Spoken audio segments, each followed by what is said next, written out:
So in your studies, in your academic studies, or the tutorials you're doing, or the certifications you're getting, you should reach a point where you feel comfortable uh, jumping into your own research and your own projects.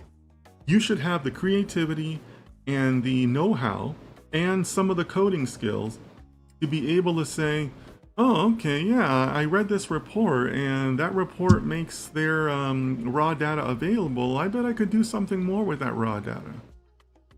Right? Like, to me, there should be a time where you reach like that aha moment to say, yeah, okay, let me do my own code, right? I don't always need a professor to give me nice, clean data. Let me go get my own data.